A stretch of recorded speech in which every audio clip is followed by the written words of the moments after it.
새 사람이라는 제목으로 하나님 말씀 함께 나누도록 하겠습니다. 여러분, 우리가 지금 한 달 동안 하나님 나라의 복음 대주제로 도래라는 주제를 가지고 한 달 동안 말씀을 나눴습니다. 첫 시간에는 하나님의 나라는 어떤 나라라는 거요? 죽어서 가는 나라가 아니라 하나님의 통치가 이 땅 가운데 온전히 이루어진 나라. 하나님 통치가 시작되는 그곳이 뭐라는 거요? 하나님의 나라임을 우리가 함께 나눴습니다. 두 번째 주에는 하나님의 나라가 어떻다고요? 이미 시작된 확실한 증거가 뭐냐면 권세가 이동했다라는 것입니다. 그의 권세로 하나님의 그 권세 아래에 우리가 합당하게 나아간 자들 아니겠습니까? 그리고 지난주에 예수 안에서 이 모든 약속의 말씀이 성취되었음을 나누었습니다. 여러분, 우리가 하나님의 나라 이 도래했다라는 이 선언, 하나님의 나라가 이 땅 가운데 시작됐다라는 이 선언이 얼마나 아름답고 가슴 벅찹니까?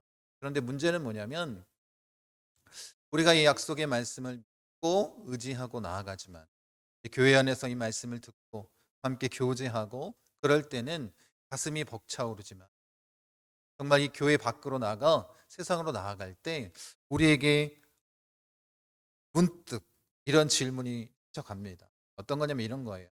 하나님의 나라가 정말 왔다면 그 증거가 무엇인가?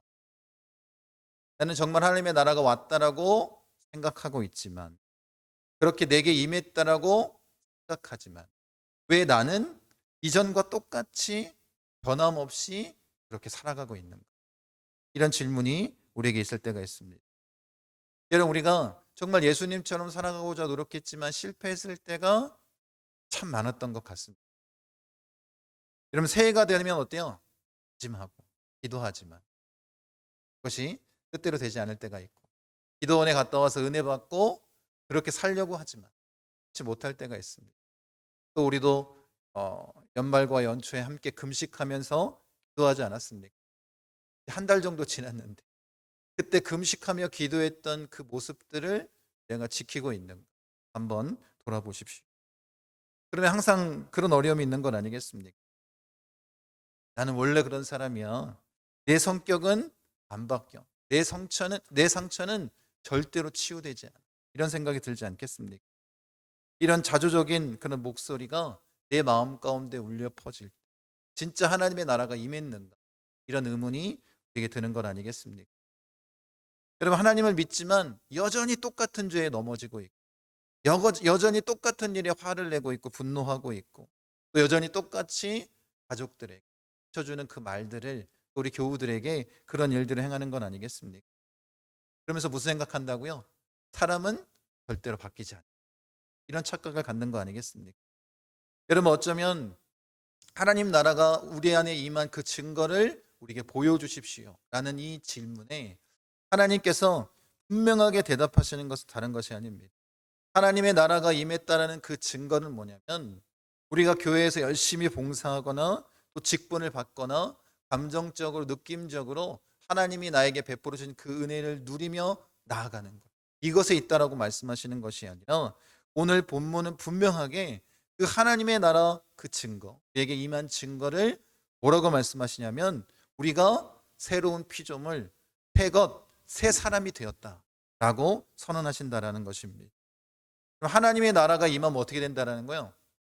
우리를 새롭게 재창조하시는 역사가 나타난다라는 거예요. 그것이 뭐라고 말씀하시냐면 그것이 하나님의 나라가 임한 증거다. 이렇게 말씀하시는 거예요. 오늘 본문 그런즉 누구든지 그리스도 안에 있으면 새로운 피조물이라. 이전 것은 보라 새 것이 되었도다. 여러분, 우리가 바로 이런 새로운 재창조된 이런 새 사람이 되었습니다. 그렇게 하나님께서 선언해 주신 건 아니겠습니까? 그럼 우리가 어떻게 되냐면 이 약속의 말씀을 믿고 변화된 새 사람으로 우리가 살아가야 되는 건 아니겠습니까? 그것이 증거다라고 말씀하십니다. 여러분, 그런데 우리가 기억할 것은 이거예요. 우리의 노력으로나 이런 것으로는 정말로 내가 새 사람이 되었음을 확신하고 나아갈 수 없다. 어떤 때 이 일이 가능할까요? 성령 충만한 은혜가 우리 가운데 있습니다. 우리가 그런 모습으로 끝까지 달려나갔으면 좋겠습니다. 첫 번째로 우리가 살펴볼 것은 뭐냐면 이 세 사람의 특징은 뭐냐면 소속의 변화라는 거예요. 그걸 뭐라고 말씀하시냐면 누구든지 그리스도 안에 있으면 이라고 말씀하십니다. 소속이 바뀌었다는 의미입니다. 여러분 핵심이 뭐냐면 나의 결심이나 결단으로 바뀌는 게 아니라 정체성의 가장 큰 핵심은 뭐냐면 내 소속이 바뀌었다라는 거예요. 헬라어로 엔 크리스토스. 사도 바울이 이제 그 자기가 쓴 서신서에 보면 이 그리스도 안에라는 이 단어를 무려 164회나 사용을 합니다. 그러니까 우리 하나님의 나라 그 복음으로 변화된 사람들의 그 특징을 바울은 핵심적으로 뭐라고 얘기하고 있다고요? 그리스도 안에, 예수 안에 거하는 것, 이것이라고 말하고 있는 것과 똑같습니다.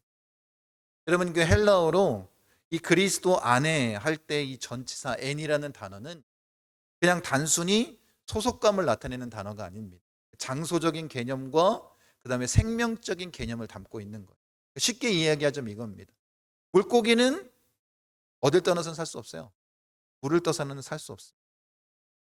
태아가 탯줄이 연결되어 있지 않으면 생명을 공급받지 못하는 것 같은 거.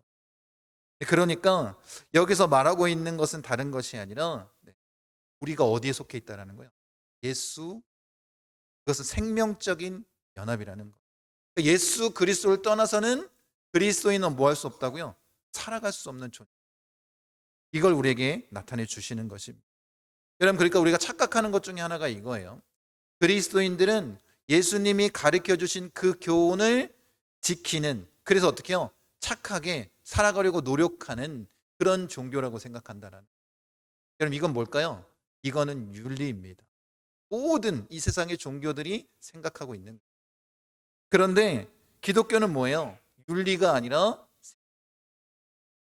예수 안에 거할 때 이런 주님의 생명이 우리 안에 새롭게 재창조되어서 그렇게 우리가 새 것으로, 새 사람으로 살아가는 건 아니겠습니까? 그러니 어떤 의미냐면 내가 예수 그리스도 안에 그 하나님 나라의 복음을 믿고 달려 나아갈 때에 우리 안에 뭐가 흐른다는 거예요? 예수의 생명이 흐르는, 예수의 보혈의 피가. 그래서 우리가 생명을 얻은 새 사람으로 살아갈 수 있는 건 아니겠습니까? 여러분 그러니까 꼭 기억하십시오. 나는 기독교인입니다. 나는 그리스도인입니다. 라고 말할 때에 이것은 단순히 내가 교회 다닙니다라는 의미가 아니에요. 어떤 의미라고요? 내가 예수 안에 거하는 자.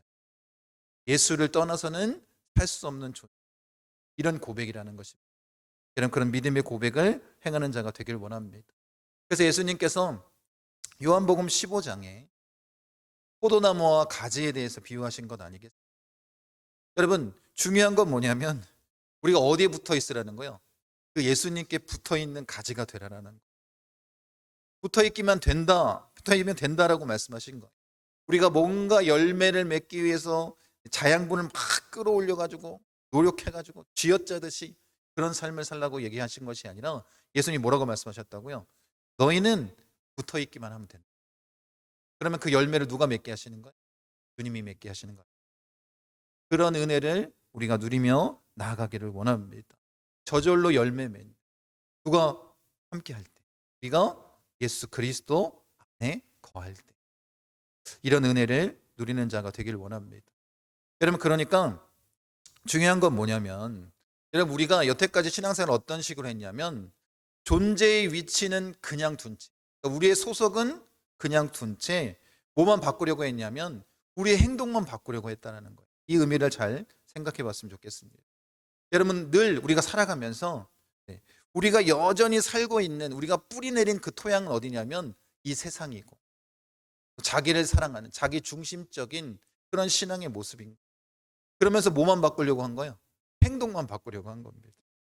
겉으로 겸손하라고 했으니까 겸손하고 사랑하라고 했으니까 사랑하고 온유로 그렇게 바꾸려고 살아가니까 뭐가 안 바뀌었는데 우리의 정체성이 소속이 바뀌지 않은 채 겉모습만 그렇게 유난하게 나타내려고 하니까 어떤 일이 벌어질까요?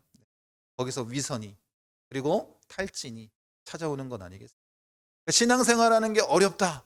이렇게 고백하는 이유는 뭐라는 거야? 내 소속은 바뀌지 않은 채 우리의 행동만 바꾸려고 하기 때문에. 혹시 여러분의 지금 신앙생활 할 때 그런 어려움이 있다면 깊이 한번 생각해 보십시오. 진짜 예수 그리스도의 안에 거하는 그리스도인입니까? 여러분, 새 사람은 내가 이제 착하게 살겠다 이런 결단으로 시작되는 게 아닙니다. 내가 예수님께 덧붙임 바 된 내 소속이 완전히 바뀐, 내가 주 안에 속한 사람이라는 그런 정체성이 분명하게 우리에게 들어올 때 시작되는 건 아니겠습니까? 여러분, 이 소속의 변화 없이는 절대로 우리의 삶은 바뀌지 않습니다. 내가 신앙생활을 하고 지금까지 계속해서 넘어지고 있고 내 삶에 변화가 없다면 아직 뭐라는 거예요? 내 소속이 깊이 한번 생각해 보시기 바랍니다. 그래서 많은 분들이 오해하는 게 있어요. 제가 술을 좀 끊고 신앙생활 하겠습니다. 내 가정의 문제가 좀 해결이 되면, 내가 좀 시간이 남고 여유가 생기면 내가 신앙생활 하겠습니다. 내가 좀 내 마음을 정리하고 조금 괜찮은 사람이 되면 신앙생활 하겠습니다. 이런 생각을 가진 사람들이 있습니다. 그러니까 뭔가 이렇게 목욕 제기를 해서 깨끗해진 상태로 주님 앞에 나와야 된다라고 착각하는 그런 신앙인들이 있습니다. 그런데 복음은 정반대입니다. 예수님 뭐라고 말씀하신다면, 너가 다 정리된 다음에 나와라 이렇게 얘기하시지 않습니다. 그 모든 더러운 죄의 모습을 가지고 누구한테 오라는 거예요? 주님께로 나오라는 거예요. 왜 그렇습니까? 주님께 붙들린 그 순간 그 모든 죄악된 모습들은 정리가 되는 거예요. 그런데 우리는 뭐 하려고 한다고요? 나 스스로 뭔가 노력해서 조금 더 거룩해진다, 조금 더 내 죄의 문제를 해결한다, 그때 주님께 나오려고 하는 착각이 있다라는 것입니다. 베드로를 생각해 보세요. 베드로가 예수님을 만났을 때 그 성질이 어땠을까요? 다혈질이었습니다. 무식했습니다. 여러분 잘 알고 있지 않습니까? 근데 주님이 어떻게 받아주신 거예요? 그 모습 그대로를 받으신 거 아니겠습니까? 그리고 누가? 예수님께서 그 베드로를 가장 영향력 있는 초대교회를 세워나가는 그런 사도로 바꿔주신 것 아니겠습니까? 그런 은혜를 우리가 믿었으면 좋겠습니다. 여러분, 우리 주님은 고장난 물건을 고쳐 쓰시는 분이 아닙니다. 어떻게 하실까요? 고장난 그 물건을 품으시고 이제 어떻게 해요? 완전히 새롭게 변화시킨다. 그게 주님의 능력 아니겠습니까? 완전히 새 것으로 바꾸는 것입니다. 여러분, 그러니까 그리스도인의 정체성은 뭐냐면, 내가 지금 어떤 행동을 하고 있느냐, 내가 다른 사람보다 착하게 선하게 이런 선행들을 많이 하고 있느냐, 이걸로 바뀌는 게 아닙니다. 뭐가 중요할까요? 내가 누구에게 속해 있는가, 내 소속이 누구인가, 내가 누구 안에 거하고 있는가, 이게 중요한 겁니다. 여러분의 삶의 모습이 중요하기 이전에 뭐가 가장 중요하다고요? 여러분의 소속, 정체성을 바꾸는 것이 가장 중요한 건 아니겠습니까? 그러니 어떻다고요? 예수 그리스도 안에 있을 때 그분의 의로움이 나의 의로움이 되는, 예수 그리스도 안에 있을 때 그분의 생명이 되는 거죠. 억지로 노력하지 않았으면 좋겠습니다. 그러니 여러분의 영적인 신앙의 현주소가 어디인지를 깊이 한번 살펴봐야 된다. 그리스도 안에 머무셨습니까? 아니면 불안과 염려 안에 거하며 한동안 사셨습니까? 말씀 안에 머무셨습니까? 아니면 이 세상의 가치 기준이나 다른 사람들의 시선에 의지하며 사셨습니까? 우리 어떻게 하자고요? 우리가 이 영적인 주소를 바꿔야 된다는, 우리의 소속감을 완전히 바꿔야 된다는. 우리는 누구 안에 속했다고요? 예수 안에 속한 자 아니겠습니까? 그러니까 항상 기도하셔야 됩니다. 주님, 이제 내 마음에 자리를, 영적인 주소를 바꾸겨 내가 주님께 속해 있는 자, 그리스도 안에 거하는 자, 그렇게 믿음으로 선포하고 나아가야 되지 않겠습니까? 그럼 나는 이제 내 감정 안에 살지 않고 그리스도 안에 사는, 나는 이제 사람들의 평판 안에 살지 않고 하나님의 말씀 안에 거하는 자. 이게 우리의 정체성 아니겠습니까? 여러분, 이제 한 주간 여러분이 살아갈 때 내 마음에 이런 요동치는 일들이 있을 때 뭐라고 고백해야 된다고요? 나는 그 안에 거하는 자입니다. 나는 주님 안에, 주님과 늘 동행하는 사람, 하나님의 말씀 안에 거하는 자, 이런 믿음의 고백을 하는 자가 되길 원합니다. 두 번째, 예수님께서 새로운 피조물이라 이렇게 말씀하십니다. 여러분, 이 새로운 피조물, 헬라어에는 새롭다라는 단어가 두 가지가 있습니다. 하나는 네오스라는 단어인데 시간적으로 최신의 것, 새로운 것, 이런 의미를 갖고 있어요. 그래서 우리가 좀 쉽게 이야기하자면 이거예요. 우리 삼성전자에서 핸드폰을 내잖아요. 1년에 한 번씩 되지 않습니까? S25, S20, S26이 나오겠네요. 이렇게 새롭게 나올 때 쓰는 단어가 네오스라는 단어입니다. 오늘 본문에 쓰여 있는 이 새롭다는 단어는 카이네라는 단어인데 질적으로 완전히 바뀐 걸 얘기를 합니다. 본질적으로 완전히 다른 것을 얘기합니다. 그리고 바울이 이 단어를 사용합니다. 그리고 더 중요한 이 피조물이라는 단어인데 이 피조물이라는 단어는 창조 행위가 담겨 있는 단어입니다. 히브리어로 보면 바라라는, 하나님께서 천지를 창조하실 때 사용했던 그 단어가 바로 이 단어입니다. 누구한테만 쓸 수 있는 단어예요? 하나님께만 쓸 수 있는 단어. 무에서 유를 창조하셨다. 그렇게 우리를 창조하셨다라는 것입니다. 새롭게 만드셨다라는 거예요. 그러니까 어떻게 됐다라는 거예요? 우리가 조금 새로워진 정도가 아니라 아예 뭐 했다라는 거예요? 하나님의 능력으로 새롭게 창조하셨다. 새 창조의 역사를 이루셨다라는 거예요. 그러니까 새 사람의 의미가 바로 이런 의미입니다. 우리를 어떻게 하셨다는 거예요? 고쳐 쓴 게 아니라 완전히 보셨다라는, 마치 태초에 천지를 창조하신 것, 우리를 새롭게 창조하셨다라는 것입니다. 여러분, 그러니까 여러분, 우리가 이 말씀을 믿고 나아가는 자가 되기를 원합니다. 그냥 암송하는 것으로 그치는 것이 진짜 그 삶을 살아냈으면 좋겠습니다. 여러분, 요즘 뭐 베스트셀러나 이런 데를 보면 자기계발서들이 사람들이 많이 읽히는데 뭐라고 얘기해요? 습관도 바꿔야 되고 마인드를 바꿔야 되고 여러 가지 이야기를 합니다. 그러나 복음은 자기 개선이 아닙니다. 하나님께서 말씀하시는 복음의 능력은 자기를 바꾸는 게 아니에요. 주님은 어떻게 일하실까요? 그냥 단순히 우리를 고치실 때 페인트 칠을 다시 하고 문짝을 바꿔 닫는 것으로 끝나지 않습니다. 어떻게 하실까요? 그 집을 털어버리고 주님이 거하실 수 있는 왕궁으로 재창조하시는, 이런 은혜를 베풀어 주시는, 그런 은혜를 믿고 나아가는 자가 되기를 원합니다. 정말 안타까운 건 이거예요. 주님께서 우리를 완전히 이렇게 변화시켜 주셨고 그 주님 안에 거하는 삶을 살게 하셨는데 우리가 계속 어떤 착각을 하냐면 이런 착각을 하는 거예요. 성화라는 이야기 잘 아시죠? 우리가 천국 가는 그날까지 거룩하게 변화되는 것 아니에요. 성화라는 이 단어를 그리스도인들이 어떻게 받아들이냐면 나의 노력으로 뭔가 주님께 잘 보여가지고 점수를 따가지고 천국에 들어가는 그런 정도로 생각을 합니다. 그런데 성화의 개념은 그렇지 않습니다. 성경이 말하고 있는. 그러니 어때요? 이런 생각을 갖고 있으니까 날마다 죄책감에 살아가는 거예요. 그렇게 하지 못해.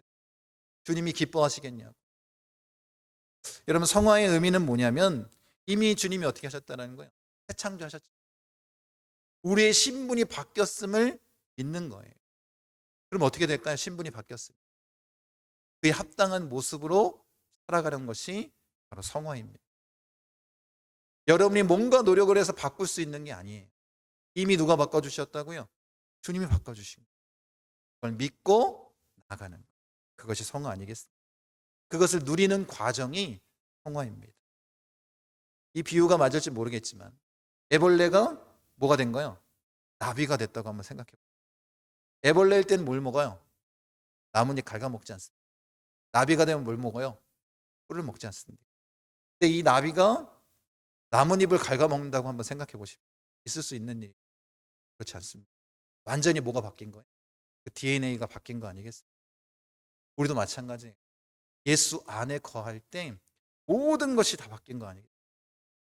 그걸 믿고 그에 합당한 모습으로 살아가는, 그것이 하나님 나라의 복음으로 사는 자, 새 사람의 능력 아니겠습니까? 그건 믿는 자가 되기를 원합니다. 여러분, 그러니까 여러분 곰곰이 한번 생각해 보세요. 여러분이 죄를 범할 때에 내 마음에 찔림이 있고 어렵고, 예전에는 어때요? 죄를 짓는 모습들이 전혀 문제가 되지 않았는데 그것이 여러분의 마음 가운데 계속 걸림이 있다. 이미 뭐가 시작된 거라는 거예요. 우리 안에 하나님의 나라가 우리 안에 변화가 시작된 것이죠. 우리가 뭐가 됐다고요? 예수 안에 거하는 새 사람이 된 것. 여러분, 그렇게 우리가 나아가는 자가 되길 원합니다. 여러분, 죽은 시체는 통증을 느끼죠. 여러분이 정말 주 안에 살아있는 존재라면 그런 통증이 다가왔을 때 갈 수밖에 없는 거예요. 내 삶이, 내 본질이 바뀌었음을 우리가 알 수 있는 것 아니겠습니까? 그러니까 하나님의 나라가 임한 것, 뭐가 바뀐 거라고요? 통치가 바뀐 것 아니겠습니까? 하나님의 뜻에 합당하게 우리가 나아가는 것입니다. 이제 어때요? 사탄과 죄가 다스리던 그 영역이 사라진 건 아니겠습니까? 그 안에 뭐가 들어왔다고요? 생명의 성령의 법이 우리를 주장하기 시작했다는 새 질서가. 이 새 질서가 어디서부터 나타날까요? 우리의 속사람으로부터 시작된다는 거.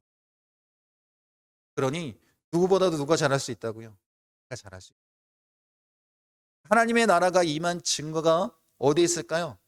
바로 나에게 있다는 것입니다. 여러분, 그런 믿음을 가지고 나아가는 자가 되기를 원합니다. 여러분, 하나님께서 우리를 계속해서 고쳐나가시는 건, 그러니 내가 예수 믿는다 할지라도 성격이 안 바뀌었다고 고민하지 마십시오. 여러분이 주님 앞에 온전히 믿고 의지하고 내 존재가 바뀌었음을 깨닫고 성령의 인도하심 따라 부르짖고 나아갈 때 어떻게 된다고요? 성격도 주께서 바꾸십니다. 되십니까? 그런 은혜가 있기를 원합니다. 아직 뭐하고 계신 거예요? 우리를 공사하고 계신 거예요. 성화의 과정 가운데 있는 것 아니겠습니까? 여러분, 이 복음의 능력이 놀라운 건 뭐냐면, 다른 종교와 다른 건 뭐냐면, 네가 노력해서 새 사람이 되어라라고 말씀하시지 않는다. 네가 노력해야 구원받는다라고 말씀하시지 않습니다. 뭐라고 말씀하신다는 거예요? 너희는 이미 새로운 피조물이다. 예수 그리스도의 은혜로. 그리고 나서 뭐라고 말씀하신 거예요? 그러니 새 사람답게 살아라. 그것이 주님의 은혜입니다. 정체성이 바뀌는 것이 먼저. 그리고 나서 어떻게 하시길 원한다. 그러니 그에 합당한 모습으로 살아가라. 이렇게 말씀하시는 건 아니겠습니까? 성경이 계속해서 말씀하시고 있는 구원의 의미가 그것입니다. 우리가 뭔가 노력해서 구원을 받는 것이 아니라 이미 뭘 하셨다는 거예요? 우리 정체성을 바꿔주셨다. 구원해 주셨다는. 그러니 구원받은 자로서 그에 합당하게 살아가라 라고 말씀하시는 건 아니겠습니까? 여러분, 그러니 여러분 꼭 기억하십시오. 주님이 우리 안에 있을 때 정말 새롭게 그 빛 가운데 변화된 삶을 살 수 있는 건 아니겠습니까? 여러분, 그러니까 새 사람은 상처 없는 것처럼 가면 쓰며 살아가는 그리스도인이 아닙니다. 겉으로는 막 행복한 것처럼, 겉으로는 막 은혜 받은 사람처럼, 그런데 속은 어때요? 다 썩어 문드러진 그 사람처럼 살아가는 것을 주님이 원하시지 않습니다. 뭐가 바뀐 사람을 원하시는 거예요? 이 속 사람이 바뀐 사람. 상처를 입었지만 주님께서 깨끗하게, 깨졌지만 더 단단하게 하나님의 은혜로 새롭게 만들어, 그런 모습으로 사는 것, 그것이 그리스도인 아니겠습니까? 여러분, 그러니까 스스로 뜯어 고치려는 그 자기 개선의 노력을 버리십시오. 여러분의 능력으로는 불가능한 것. 주님이 내 안에 계심 확신하고, 내가 새 사람임을 확신하고, 이제 그 하나님의 역사가 시작되었을 믿음으로 선포하고 나아갈 때 이 일들이 가능한 것 아니겠습니까? 여러분, 주님께서 고쳐 쓰시는 것이 아니라 어떻게 하셨다고요? 완전히 새롭게 바꿔주셨어요. 믿는 자가 되길 원합니다. 그래서 어떻게 해요? 주님의 성품, 내가 새롭게 변화되기를 믿음으로 선포하며 나가는 자들이 되기를 원합니다. 그래서 이 말씀이 우리에게 깊은 의미로 다가가는 거예요. 내가 거룩하니 너희도 당연한 건 아니겠습니까? 그렇게 우리가 살아가는 자가 되기를 원합니다. 마지막에 이렇게 말씀하십니다. 이전 것은 지나갔으니 보라 새 것이 되었도다. 지나갔다는 건 뭐냐면 이제 완전히 이 법적 효력이 상실됐다는 거예요. 여러분이 뭐 우리 정치 용어긴 한데 레임덕이라는 말이 있습니다. 그러니까 임기 말이 됐거나 아니면 정치적인 영향력을 잃어버리는 그럴 때 뭐라고 얘기하냐면 레임덕 현상이 왔다 이렇게 얘기합니다. 단어의 의미는 뭐냐면 쩔뚝거리는 오리라는 뜻인데 이제 그 대통령 임기 말이 되면 이제 뭐 뉴스에 보시면 이런 얘기를 많이 할 거예요. 레임덕 현상이 왔다. 그래서 대통령이 얘기하는 것에 아무런 영향력이 없어지는 그런 것을. 여러분들 한번 생각해 보세요. 그 대통령의 임기가 끝났어요. 그러면 그 대통령이 얘기하는 것이 행정부에 어떤 영향이 있겠습니까? 지금 예수님께서 말씀하신 게 이제 그 사탄이 지배하다. 그 죄의 종노릇하다. 모든 그 지배력이 어떻게 됐다는 거예요? 이 세상의 통치가 끝났다라는 거예요. 통치가 완전히 되었다라는 거예요. 이제 우리는 누구의 말씀을 들으면 하나님의 통치 아래 그렇게 나아가는 자가 되기를 원합니다. 그리고 중요한 단어가 또 뭐냐면 되었도다 이렇게 말씀하십니다. 이것은 완료 시제인데 어떤 의미냐면 과거에 이미 그렇게 해주셨고 지금도 지속적으로 그렇게 우리를 새 사람으로 인도해 주신다. 변화시켜 이끌어 가신다. 과거에 그 과거가 언제예요? 예수님께서 그 십자가의 보혈의 능력으로 우리를 변화시켜 주신 건 아니겠습니까? 그리고 지금도 어떻게 해요? 그렇게 새 사람으로 우리와 함께 하시며 이끌어 가시는 건 아니겠습니까? 여러분 기억하십시오. 나의 감정이나 또 나의 생각이나 나의 상황에는 전혀 상관이 없다라는 거예요. 이미 하나님께서 약속해 주신 이 말씀을 선언하셨고 지난주에 나눈 것처럼 그 약속의 말씀을 누굴 통해서 성취하셨다고요? 예수님을 통해서 성취하셨다라는 거예요. 그러니 그 약속의 말씀을 믿고 나아가십시오. 이미 우리는 뭐라고요? 새 사람이 된 거예요. 그렇게 변화된 삶을 나아가는 자가 되기를 원합니다. 더 이상 이 세상의 것이 사탄이 죄악이 우리를 주장하지 못하는 것 아니겠습니까? 그리고 나서 뭐라고 얘기하냐면 보라 이렇게 얘기하십니다. 여러분 바울이 보라라고 외쳤습니다. 여러분 새 사람은 어때요? 내 마음속의 변화로 끝나는 것이 아니라 본다라는 건 어떤 의미일까요? 주변에 있는 사람들도 그 변화의 역사를 볼 수 있다라. 여러분 이 삶의 변화가 하나님 나라의 임재가 내 속사람의 변화를 시작해서 나타나지만 결국에는 어떻게 된다는 거예요? 모든 사람들이 볼 수 있다. 그렇게 나타나는 건 아니겠습니까? 그러니 여러분, 여러분이 정말 하나님의 나라를 경험한 복음의 능력으로 구원받은 그리스도인이라 여러분의 그 변화를 누가 알아야 된다고요? 여러분뿐만 아니라 주변에 있는 사람들도 볼 수 있어야 되는 것.